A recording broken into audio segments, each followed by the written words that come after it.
everyone, welcome to Woodworth Handles, a baseball podcast for fans, by fans. This is episode 22 for the week of September 9th. I'm Ryan. I'm Josh.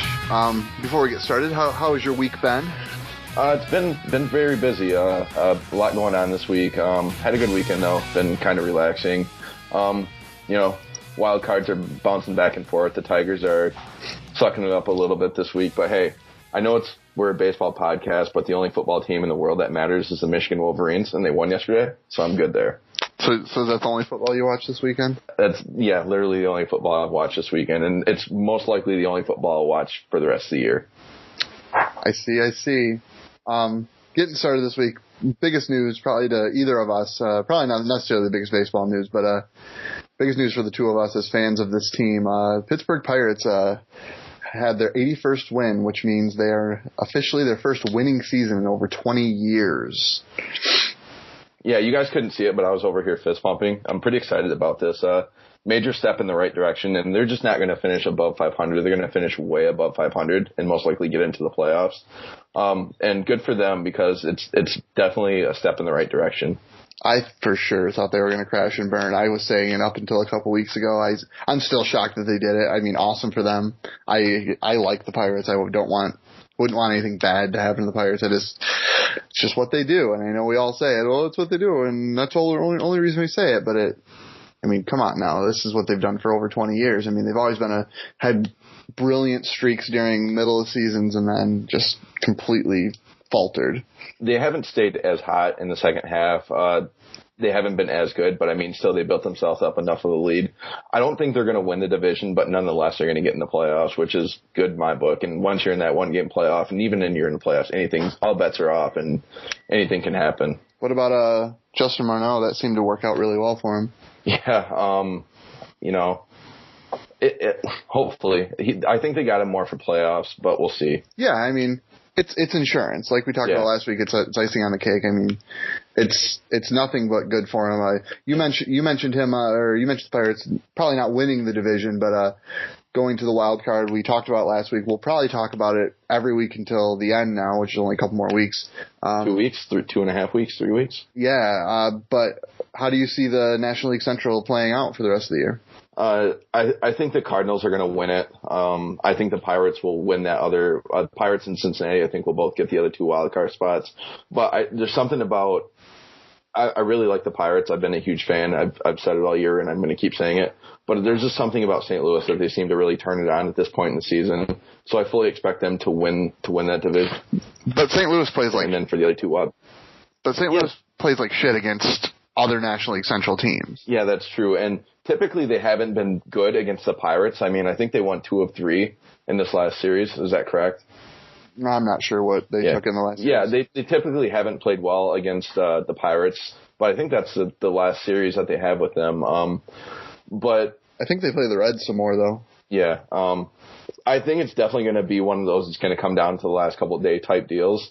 But I think the Cardinals will win it, and then the Reds and the Pirates will be the other two wild card teams. Yeah, I think it's pretty safe to say that that's where National League Central is where the National League wild card's coming out of, because I don't think there's any team who even stands a chance on the NL West other than the Dodgers. And really, I mean, the Nationals played a few good games there, but the Nationals aren't coming back in the East. They're 7.5 back with, 3 weeks left to go here. And I think it's too much for them to overcome right now. Yeah, they just dug themselves in too much of a hole. Bryce Harper's out and hurt again. I mean, and it's day to day, but still not having him in the lineup hurts. Yeah, I mean, we've talked about it before when he's been out and hurt. I mean, the team has a different complexion. Yeah. Kind of like Miguel Cabrera and the Tigers. Yeah. I mean, obviously we talked a lot about that last week. I went on a little bit of a rant about Miguel Cabrera and how without him. Turns out you may have been a little right. Yeah, how they weren't really going to be able to survive without him. I mean, it was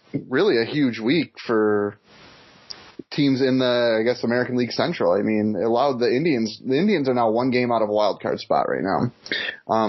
Which 2 right now. Oh, that must have changed today. This morning, as of this morning, they were 1 game. They're tied with Baltimore right now, so they're 2 out. And I mean, this is kind of bad for the Tigers. I mean, the Tigers are going to make the playoffs no matter what, and the Tigers are going to be a good team in the playoffs. But if Cabrera can't get healthy, I mean, he's shown that he's been able to hit through hit through this injury, whatever it may be, because they're being very secretive. They're saying lower body.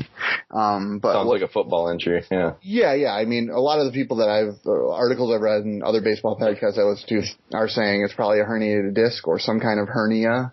Something that will probably be a bigger issue in the off season. Yeah, but I mean, and he's been able to hit with it, but like, if he's not 100%, they got some issues. And I mean, there's some things the Tigers could do. I was listening to baseball tonight, their podcast, and so one of the things they mentioned was a lot of position moving around.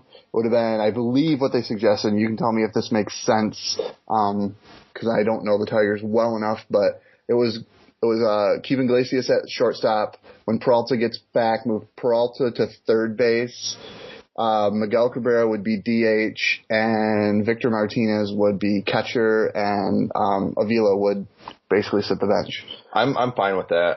And the other thing is, they always have Don Kelly, who is kind of a position player for all, I guess, a utility man who can play there as well. But yeah, I think that makes the most sense. And to have Peralta move over, because he's going to come back. They're going to put him back on the team. So obviously they have nothing to lose right now, and they're going all out. But Miggy can't be playing in the field right now. They need to rust him as much as possible to get him geared up for the playoff race, and maybe even still in the playoff race. He's good at third base, but he's not as good. So I think they definitely need. Yeah. I mean, this scenario would come in and mainly in the playoffs because Peralta won't be back till the playoffs. So he'll return with like 3 games, I think it was. Oh, okay. Well, it's basically finding a solution to allow Peralta and Iglesias to play at the same time, allow Miguel Cabrera to not have to field at least every day. The big concern that I was hearing was Victor Martinez's ability to catch. He's only caught 2 games this year. But he was really good when he did it. And he said afterwards, it's the whole riding a bike thing. You never really forget how to do it. I mean, you just got to get your body and your mind mentally prepared to do it. Yeah, I mean, to me on paper, like, obviously I'm not a diehard Tigers fan, but as an outsider looking in, it makes sense. It makes all the sense. I think you'd be foolish taking Iglesias out. Oh yeah, he's their best defensive fielder by far. And it not even close. It would be hard in my eyes to see them benching Peralta. So it would be like, okay, so you keep him, if you don't change anything, the only thing that you could do with Peralta other than take out Iglesias would be to put Peralta at DH, but then you still need a spot for Victor Martinez. Well, the only thing you do is maybe move Martinez to third and then have Avila catch. I don't know if that makes much sense, but I think that Peralta will probably come back and play third. They're just going to have to get through till the time when he can return. But I mean, we touched on this a little bit last week. Miguel Cabrera changes the way that pitchers pitch to that roster, because when he's not there, it's Victor Martinez and then Prince Fielder in the middle of the lineup. Prince Fielder then has no real protection in the lineup. I mean, and Prince Fielder is awesome. I mean, but he's no Miguel Cabrera. Exactly. I mean, he's going to get you hits and runs, and I mean, they're going to make the playoffs. And even if Cabrera, hypothetically, and I know this is not going to happen, but let's say Cabrera is done for the year. He's not coming back in the playoffs or anything. The Tigers are still going to make it to at least the American League Championship, if not the World Series, even without Miguel Cabrera. They're a really good team. They're just significantly worse without him. And without Miguel Cabrera, they're not beating the Dodgers. They're not beating the Braves. Yeah, I agree. I mean, I guess there's nowhere left we're just kind of beating a dead horse here, but I guess there's nothing left for me to say on this. But yeah, like you said, it changes the whole complexion of the lineup because Miguel Cabrera does so much for that team. And even when he's in there, it gives that team just that extra boost in the middle of the lineup because they know when he comes up, there's always that possibility that with one swing he could tie or win a game. And he scares the hell out of whoever pitches against him. It doesn't matter who it is. It just, when Miguel Cabrera's in the Tigers lineup, it changes the whole complexion of the game, plain and simple. There's always the question of, do you play him anyways? I don't think you can. To hope he gets that second Triple Crown? No.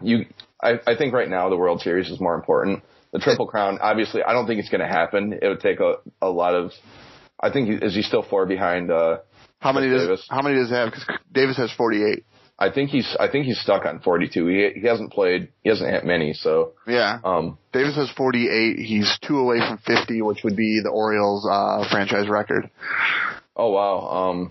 Home runs, I guess it says 48. Cabrera has 43, so I mean he's still 5 away. Yeah. But I think right now it makes all the sense in the world to not go after the Triple Crown and just try and rest him as much as possible. Maybe not play him every day, but play him every other day, or else give him a couple days off here, play him for 2 straight days, give him a couple more days off. I think that's what you're going to end up seeing because they have, I think it's like 8 games coming up against the White Sox here. Obviously, my White Sox are not anything to be worried about. They're a terrible team and really a joke in all of baseball. I don't know why people give the Astros and the Marlins as hard of a time as they do because the White Sox are way worse. But the White Sox are also a team that could really fuck somebody's season up. Yeah.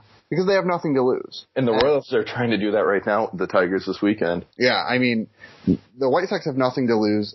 Tomorrow it's Chris Sale versus Max Scherzer. Chris Sale's really, really good. They could do some damage against the Tigers. I don't think they're going to win and either series because the Tigers are coming to Chicago and then we're going to Detroit. And I don't think we'll win either series, but I think one of those games is a 4-game series. If we take 2 of those 4, and then if we take 1 of those 3 from the other series, that's 3 games against a team that's 24 games back. Yeah, right now what's important for the Tigers is not to limp into the playoffs. They need to gain a little bit of momentum going in because if they lose a couple series here, I mean, it looks bad on them. And it's kind of like, all right, now we need to pick it back up and get mentally back into it. So they need to go in on a positive note. They can't go in losing series after series after series and just kind of back into it. Yeah. I mean, they built up this lead and they need to keep it there and maybe even extend it a little bit just to show that, like, hey, we're here, we're into it. They just can't lose whatever focus and motivation they had. Now they know that it's all, I guess you would say it's all but sewn up for them. But you can't go into the games thinking that, oh my God, we've got this sewed up. We can just kind of coast in right now because they can't. Yeah, I mean, in theory, they could. I mean, I know they can't just not win any games, but they only have a few games to clinch. And, I mean, realistically, the Indians aren't catching them. They might, and this is stretching it, I would say they might get a wild card spot, but the Indians aren't really a threat. The only thing that's going to happen is the Royals or the White Sox or the Twins. I know basically for the rest of the AL Central here, we all just play each other for the rest of the year. Yeah, I mean, yep, exactly. That could really, really just screw up your momentum and your mindset going into the playoffs. Yeah. The thing is, and I mean, not just the Tigers, but if the Cleveland Indians are going to make it, they need to beat these teams who they're supposed to be beating. And if you don't do that, you're not going to get in. But the Tigers, if they can't beat teams in their own division right now, it's not really a good look for them because it's going to get a lot tougher from here on out. So they need to clean up and beat these teams that they can beat. But, like I said, they can't limp in. Absolutely. Just talked about Miguel Cabrera being injured, but something that's not so much of a shocker, but to me, I guess, seems like it's a bigger deal than what the media is leading it to believe. Matt Kemp was just indefinitely put on the DL. He's out for the rest of the season. Basically, Don Mattingly made the decision that he's not coming back. Up until wise choice. Absolutely, but up until like 2 days ago, he was coming back in like a week. We were figuring out how we were going to have an outfielder with like the 7 outfielders that they have. Like, how is this going to work? And it just like kind of out of nowhere, like was like, oh, by the way, he's not coming back. I don't know where this comes from. I don't know. I have a feeling this is not coming from Matt Kemp, and this is coming more from the Dodgers, but I could be wrong. If it's coming from the Dodgers, it's absolutely the right choice because whatever they have going right now is working for him perfectly. Both they've got the right players in there, and if there's chemistry on the team, I don't really know a whole lot about how these guys are together. But if there's chemistry on the team, then bringing Kemp in and messing with that lineup messes everything up. And I mean, he hasn't played all year, so really nothing hurt, honestly. No, yeah, I just to me it seems like it kind of flew under the radar. I'm not sure that Matt Kemp would have helped them. I don't think he would have helped at all. He may have added a little bit extra bat, but not much. But I'm not sure that he would hurt them. Especially going, I mean, I would say they're going to the World Series. I really don't think the Braves can do much to them. So the NL Central would be the only place that would really hurt them. I don't think the Pirates could beat the Dodgers. I don't think the Reds could beat the Dodgers. I really think the only team that could give them a hard time would be the Cardinals. And I know people are going to get on me because the Reds just took a series from them this weekend, but this isn't the playoffs. It's not the same thing. And the only thing that comes in with that is there's that lack of playoff experience from anybody on the Dodgers team. to where St. Louis or Cincinnati, somebody has it. That's why I think that St. Louis or Cincinnati is going to be the best run at the Dodgers, but the Dodgers are just so talented. Yeah, they're just so good. But I mean, I kind of got off track there. Like the Dodgers, let's say arguably they make it to the World Series, they're going to play games in the American League. So the American League has home field advantage. They're going to need a DH, and I mean, I'm not sure that having a Matt Kemp on your team would be a bad thing. Arguably, though, they also have, I believe, 2 extra all-star caliber outfielders that don't play every day because they just don't have room. But here's the deal. When you're in the middle of a playoff run and in the middle of the playoffs, do you really want to be giving a guy swings to shake the rust off? It's just that DH because he's essentially not playing. He's just DHing. Yeah, I mean, I guess it could go either way. It's a bat that you take out of somebody else's hand that's maybe been playing better. But who would they DH that would really be that much better? I don't know. I mean, they sure they have a bunch of outfielders. It's a team of outfielders. Yeah. They have like 5 all-star caliber outfielders on their team. But like, and sure you can swap them in and out, but you're not going to take Puig out. Yeah, definitely not. I mean, and he's arguably the hottest bat on the team. So it's to me, I feel like while he wasn't necessarily going to like. Matt Kemp wasn't the thing that they needed to make the play or win the World Series. I feel like when you have an expanded roster, you have a 40-man roster, he wouldn't have hurt. Yeah, that's true. I mean, I guess looking at it that way, you're probably right. But I don't know. My point of view is coming from, he hasn't played all year. Why would you put him in there to swing the bat when he hasn't seen live pitching? Well, he's probably seen live pitching, but he's going to go through simulated games. I think all minor leagues are over now, but he's going to at least see some simulated games. Sure, it's not the same thing, and it never will be, but I don't know. I think back to like the World Series last year, and someone, granted it wasn't from an injury, but someone like Tim Lincecum. Tim Lincecum wasn't a starting pitcher anymore because he couldn't handle it. He went to the bullpen, and he was huge in their World Series win. I mean, coming out of the bullpen. I mean, he was someone who arguably they probably could have won that World Series without Tim Lincecum, but like it was a huge, as I always use the term, icing on the cake for the situation. I mean, it really kind of gave him some cushion in those situations. Yeah, true. I agree. I agree with what you said, but we talked about it a little bit, but Bryce Harper's day-to-day sore hip. I have a feeling this is a much bigger deal than what they're leading us to believe. They flew him from, I don't even, from the top of my head, know where they were at. They might have been here in Chicago or might have been Miami or something like that. They're still on a road trip. They flew him back to Washington to see their doctor. It's not, I mean, if it was something minor, he would just wait and travel with the team and not play. Like, I mean, he's had a lot of injuries this year.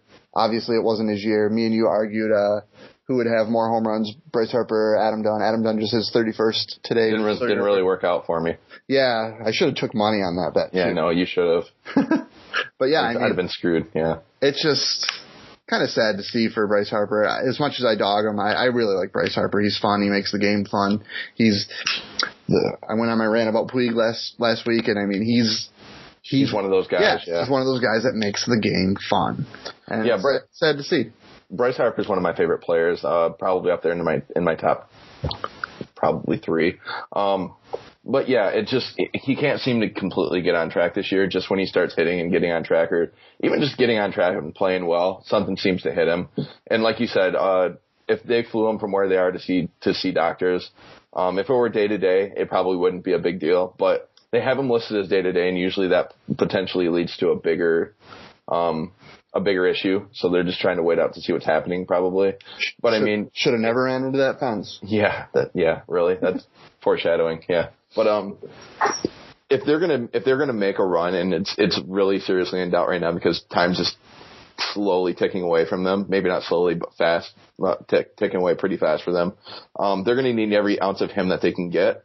So for Bryce Harper, it sucks for them. It sucks for the Nats, and just not their year. I mean, I guess that's all I can say about it right now. Just not their year. Yeah, I mean, absolutely. Last little bit of National League news we have. This is something I don't really know much about. I wasn't able to find much about, but they talked about it on Baseball Tonight. I thought it was really interesting, and I wanted to know your take on it.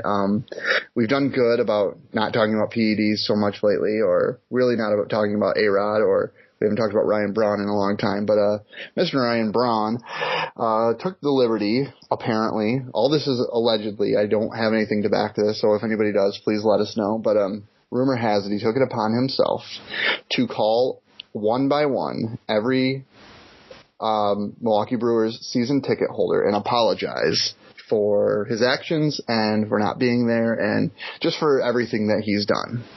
Now, if this is true and he did it on his own and it was all, if everything is how it is presented to me, he's a good guy. Way to go. I have trouble believing that is the case. And I do not forgive him. He's a cheater and he should be banned from the game. Yeah. But this is makes him way more of a stand-up guy than someone like A-Rod. Yeah. I don't know. It's odd to me. Like you said, we don't know if this is completely true. I guess I would take it on good faith to believe it's true because it seems like something that Ryan Braun would do because he's really, I mean, he's doing all he can to try to repair his image. But can you imagine getting a call and answering it and it'd be like, oh, hey, this is Ryan Braun? I mean, if you're a season ticket, I'm clicking. I would say if you're a season ticket holder, it's probably not so obscure that a player calls you. But yeah, I mean, a lot of their fans are not happy. There are fans I've seen that are like, well, they forgive him or whatever. But like the bulk of the Brewers fan base do not forgive Ryan. Yeah, do not forgive Ryan Braun. And yeah, like you said, I mean, how do you not hang up on that? I mean, I guess I would want to know what he had to say, but like, I mean, if you're a season ticket holder, you're invested in that team. Yeah, absolutely. You're not just a fan. I mean, that's an investment. You're putting I mean, teams depend on season ticket holders to survive. That's how teams survive, like, is based on season ticket holders. So, I mean, this is a big deal. I mean, you're calling essentially, if we're talking about this being a business, you're calling your investors and apologizing one by one. And I mean, if he did it all on his own and all, it wasn't like he got a public relations person who was like, you really should do this. But like, if he really just woke up and he's like, I really need to do this, then awesome. Way to go. That's my stance on it as well, and I agree with you wholeheartedly on this. If he really did it just out of the kindness of his heart and calling to apologize and like actually kindly take time to speak to every person who bought season tickets, then hell yeah, very good job on him. But I mean, if you're on that phone call and you're sitting there wondering, man, is this really something he's doing, or is this something his agent told him to do or his refs told him to do? Like, you just don't know if it's 100% genuine. And you'll never know because here's at least, I mean, I'm not a Brewers fan and I never really was a Ryan Braun fan way before I even knew that he was a cheater. I just I wasn't really that impressed. But like, here's what Ryan Braun is to me. He's a liar and a cheater even before he was caught this time. And that's why this isn't very believable. Yeah. So like, how do you trust him? Even if he comes out and I mean, even if it later comes out and somehow we have a way of knowing that he did this all in good faith and honest and trust, how does anybody believe him? Yeah, you don't. And that's why I said neither of us know if this is 100% genuine. For all we know, this could have been a publicity or a publicity scheme on his part, to where him and his agent talked about it. And it's all right now, it's all damage control for him. And to me, it made all the sense in the world that he just be gone. Like, he take his suspension, be gone, not say a word, not show his face, just be gone until training camp next year. And he hasn't done that. He's been very, very visual, very vocal. So, I mean, like you said, if he did it on good faith and just woke up one day and said, all right, I'm going to try and do right by all the season ticket holders. I'm going to call, I'm going to apologize to them, ask for forgiveness, tell them it won't ever happen again, then great, because that's what he should be doing. If it's genuine, awesome. But like you said, I have a hard time believing that right now because of what we know and what we know out of the past from him. Yeah, absolutely. We've been jumping around a little bit today. It's kind of been sporadic as we're talking, but something I wanted to bring up just to rub it in mainly your face, but all Tigers fans' face. The Red Sox the other day beat the Tigers 20-4. Fuck. This was worst loss of the year. This was without Miguel Cabrera. Well, not worst loss, but probably most embarrassing. Yeah, it was pretty embarrassing. I mean, the Red Sox have been pretty hot lately, and they've been doing pretty good. But 9 homers that night. Yeah. That was an interesting night. Now, I mean, something we do want to talk about and get into a little bit depth tonight is the American League East.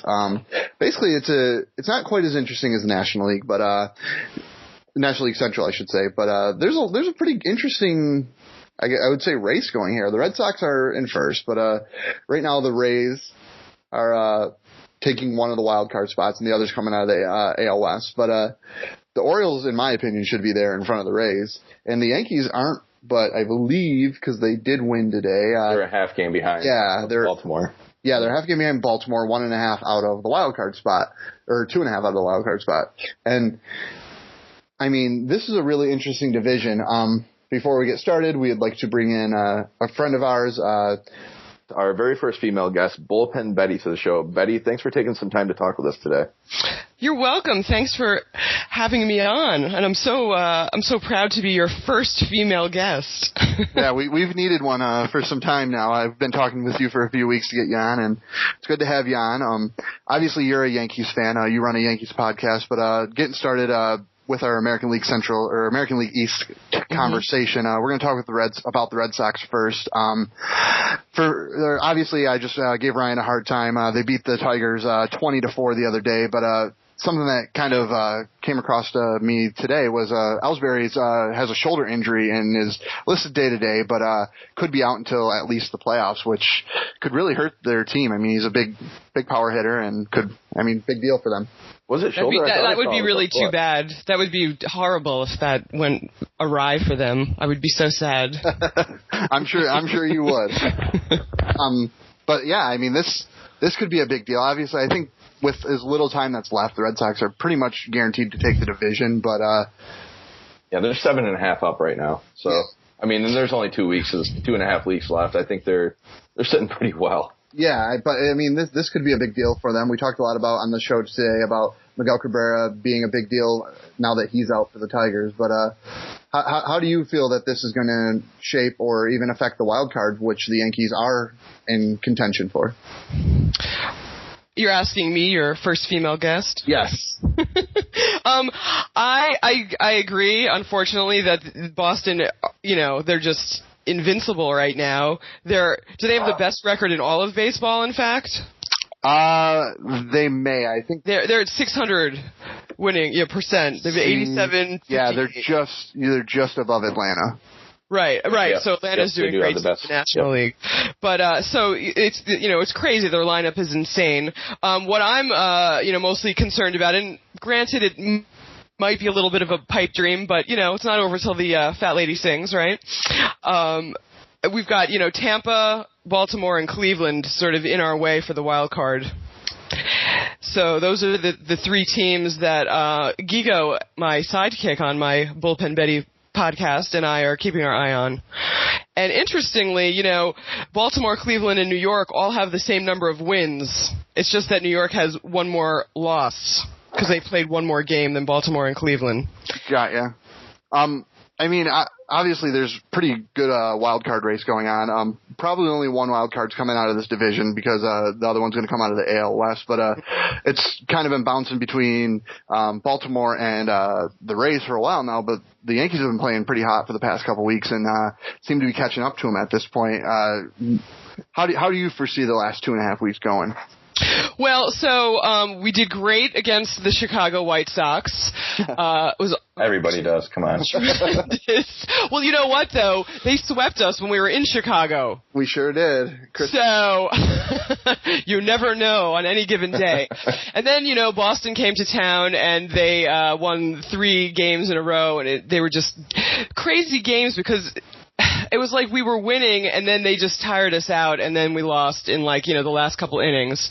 Until today, I don't know if you guys caught it, but there was a so-called wild pitch, which really wasn't a wild pitch. I just don't think Saltalamacchia is a very good catcher, and he missed the ball. And so that was good for us. But, we're going to be in Baltimore for the next 4 games in a row, and then in Boston for 3 after that. And this is no days off for 16 days in a row or 17 days in a row. So we'll see. The good news is that the end of September, if the end of September matters, we're playing Toronto, San Francisco, Tampa, and Houston. So that's a much easier run than the next week. Absolutely. Yeah, the way things started for the Yankees, they started off hot, then they hit that big long skid in the middle, And now they've played their way back into it. I mean, if they're going to make it, what's going to be the thing, or what's going to be the catalyst to them to drive them and get them to take over Cleveland or Baltimore? Well, their bullpen has sort of, I guess, gotten really tired and fallen apart somewhat, and they keep bringing Jabba Chamberlain in, which is just like the kiss of death. And, they moved Phil Hughes into the bullpen too, and he pitched the other night and didn't do so well. So I feel like the bullpen needs, reinvigorating. I think that the lineup, finally, with, bringing Soriano in and A-Rod has really ignited the offense, and it really has given Cano the ability to do what he's been doing. So I just think it's the bullpen that needs to be carefully handled. And is that going to be an issue if for some reason if New York is to be catapulted into that playoff spot? Are they going to be so taxed from trying to get there and their bullpen going to be drained that they won't have anything left? Yeah, well, so Gigo and I were talking about that. It's like we just want them to get into the playoffs. I don't think we really think they're going to go and beat Boston or Detroit or whatever, But it would just be if they got into there. I mean, Girardi would be manager of the year then, right? Yeah, got to be in contention. Yeah, I mean, I've been saying it all along. Once somebody's into the playoffs, all bets are off. Anything can happen. Yeah. It's true, but they're really putting it all in there, I think, right now. I mean, it's a lot of effort. And, these guys are 50 years old. Yeah. You talked a little bit a couple minutes ago about the bullpen. Even though I am a self-admitted Yankees hater, I do like Mariano Rivera, and he has struggled as of late. Do you think this is just, like you said, fatigue, or is there something to his struggles lately? Well, he struggled, quote, struggled a little today, right? Yeah.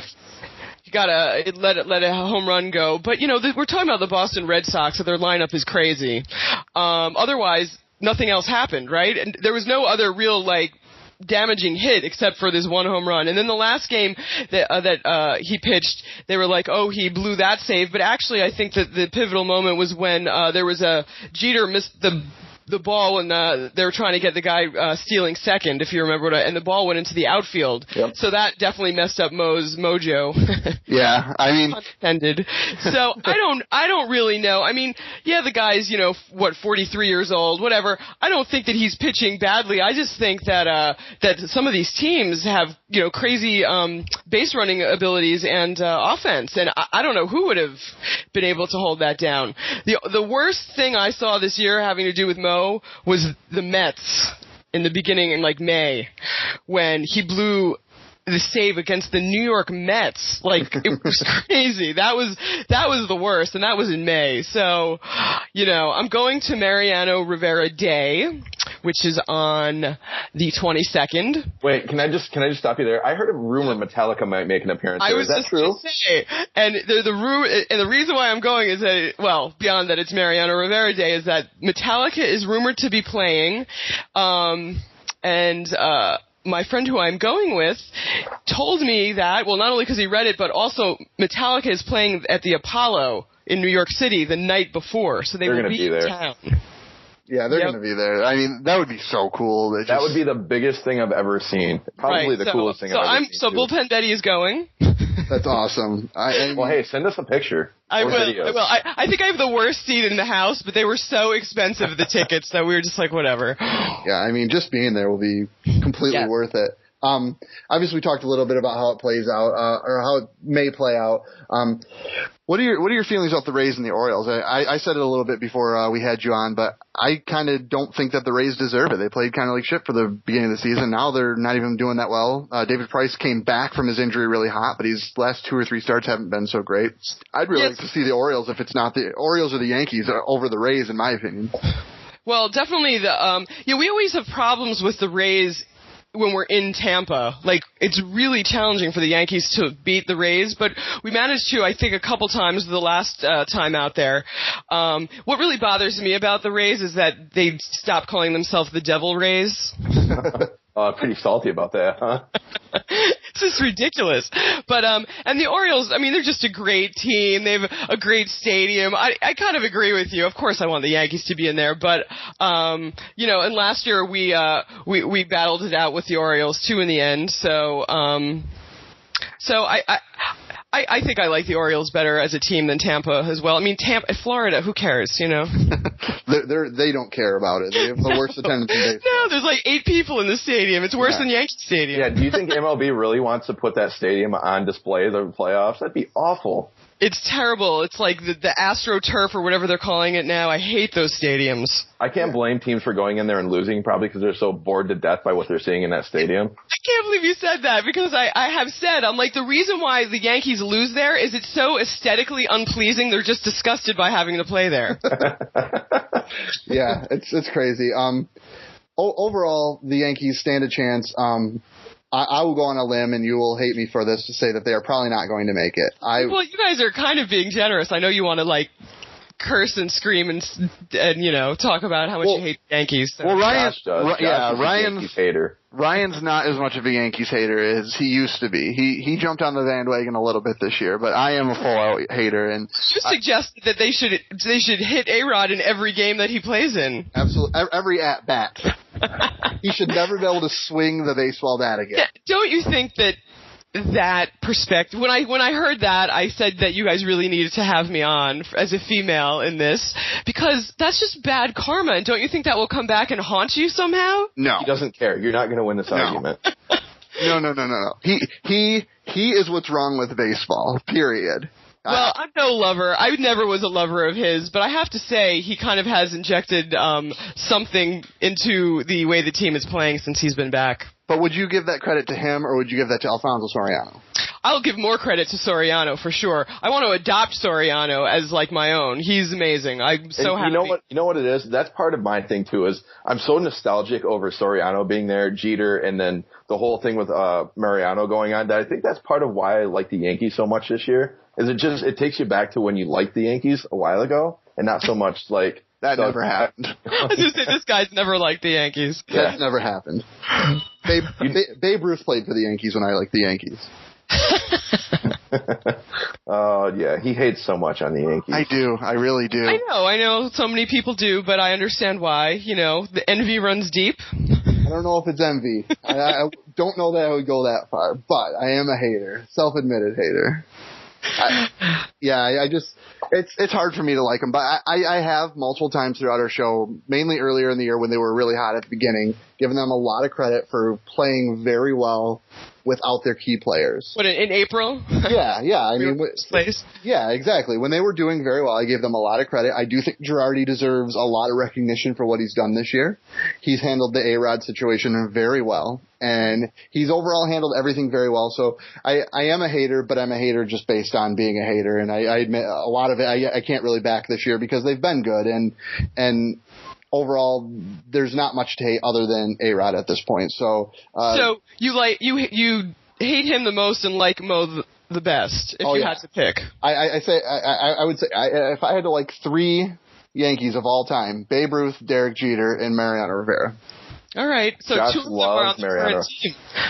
Yeah, he really loves Mariano Rivera, and it's odd because he hates the Yankees so much. Everybody likes Mo. Exactly. Mo doesn't have that arrogance that the rest of that team does, though. He is so humble and just there's not that arrogance, that assholeness to him that a lot of the rest of that team has. Okay, but if you have paid any close attention to any part of Bullpen Betty, you'll know who her favorite player is. Do you know? I do not. So Curtis Granderson. Oh man. He does not have that arrogance of which you speak. Curtis Granderson is one of the nicest guys you'll ever meet.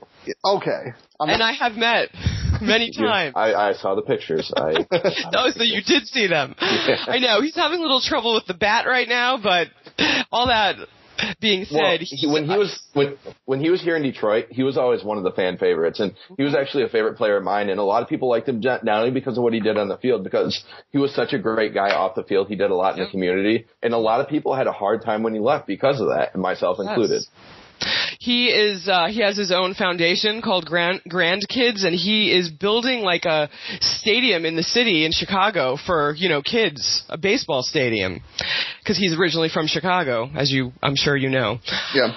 He's he's a college graduate. He really is quite kind of head and shoulders above your typical baseball player. Yeah, that's in my humble opinion. I mean, it's always good to hear things like that from any player. I mean, even if you came out and told me A-Rod does all these great things, which he does not, but I would be like, wow, that's really great that he does those things. He's still a cheater and a liar, but that's really great. And you hate But Curtis Granderson is neither a cheater nor a liar. I will give you that. I know but all of my friends are tormenting me that he won't be playing for the Yankees next year, so. He probably will not. I don't know what I'm going to do exactly. I don't know if I'm going to, I don't know. The reason why I got back into baseball is because of him, when he was traded to the Yankees. Really? That's it, yes. Wow. Yeah, it's a big deal for me. So, we're not quite sure where the show's going next year after. Well, I don't know who he's going to play for, though. Yeah, I have no idea. He's from I couldn't Chicago. think of it. Yeah, it would be nice to see him. I mean, I don't like the Cubs either, but it would be nice to see him here. I mean, I don't think the Cubs are going to spend the money, though. Old Theo Epstein's all about the prospects. Yeah. Yeah, well. I don't think he's going to spend money on. He's 32, I guess, now, so. Yeah, he's not getting any younger. Who is, besides me? True story. Hey, I do have one last question for you here. And being in New York, you've probably heard it, and it's probably going around. Is Mariano coming back next year?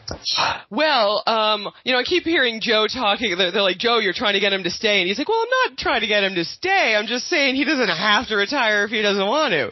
I think it would be a little weird because he went to all of the stadiums. Yeah, he'd have to give up all the gifts back, right? Right. Yeah, everybody had all these, like, Mariano Rivera days and Mo presents and all that. And then he's going to be like, just kidding. It would sort of be like, Cher, her last concert. But, I mean, I don't know.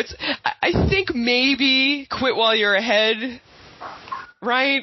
He said that in a few interviews. Yeah, that interview he did with Joe Buck for Fox the weekend of the All-Star game. And that's what he said. He said he doesn't want to come back because he wants to feel like he's going out on top and that he can still play at a high level. He doesn't want to be one of those guys. He hangs around way past the time when he should and he just kind of fades out. Right. I think that's probably the thing for him. It's almost a pride thing where he wants to know that he went out as one of the greats and not just have this like, he was really great for this long period of time. And then there's those few years at the end where it's just like, oh, let's just forget that and sweep it under the table. He's the only player on the Yankees now. Well, he's the oldest and the only one born in the 60s. Wow. That's old, huh? So, then you've got Andy Pettitte, who has, been streaky this year.